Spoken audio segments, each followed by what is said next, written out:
how is it that all these civilizations around the world ended up looking at the zodiac in the same way?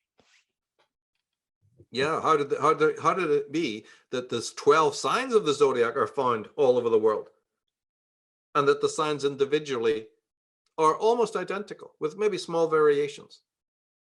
You see, so there's something going on. Well, I explain that in astrotheology is that really it is a Western cult that brought it to all the rest of the world. We're called the Arya, or we would know it better as Aryan. This word that causes so much fucking, yeah, of course it causes a lot of disputes because you don't know what it fucking means or refers to.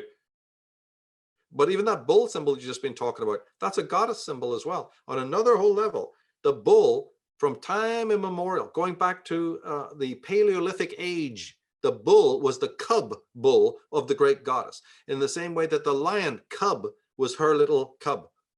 They even have a goat. I think they even have a deer. Check out, Diana, goddess, you'll always see the little deer. So manifold animals were styled upon the goddess. In Egypt, the hippopotamus was the sacred goddess symbol who has her little cub. And the hippopotamus is on the earliest zodiacs. The earliest zodiacs see a little hippopotamus god. Her name is Ta'urt, from which we get the word truth, and we get the word tarot and related words like that. Terah. When Abraham's father is Terah, just decode it.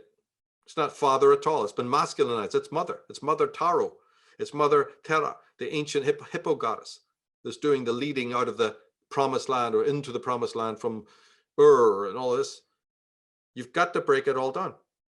So the bull was also a goddess symbol, not the raging bull. We'll get to that later on when something happened that the bull's iconography changed into more what is familiar to us, like Red Bull or something really aggressive and steaming, right?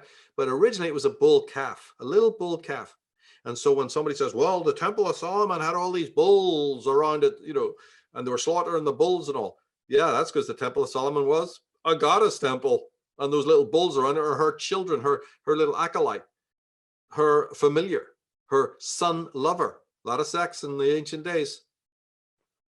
So this is one of them. But say you take the other symbols.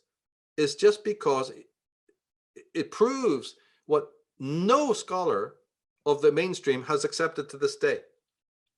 And when we accept it, we're farther on than them. And that is, it was a single unique priesthood called the Arya that had taken the one uranograph, the one sidereal, pictograph, and brought it with them to all the other cultures who absorbed it.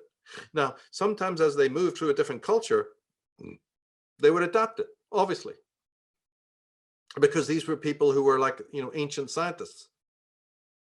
They would arrive in France, or they'd arrive further east, and they'd realize that these people aren't getting it when we talk about one of the symbols. So just change it, change it to one of the things that they worship. So it morphs slightly, obviously. And sometimes the zodiac morphs. Sometimes it had 10 signs, sometimes it had even 13 signs. In fact, the so-called people we call the Illuminati actually, venerate a zodiac of 13 signs.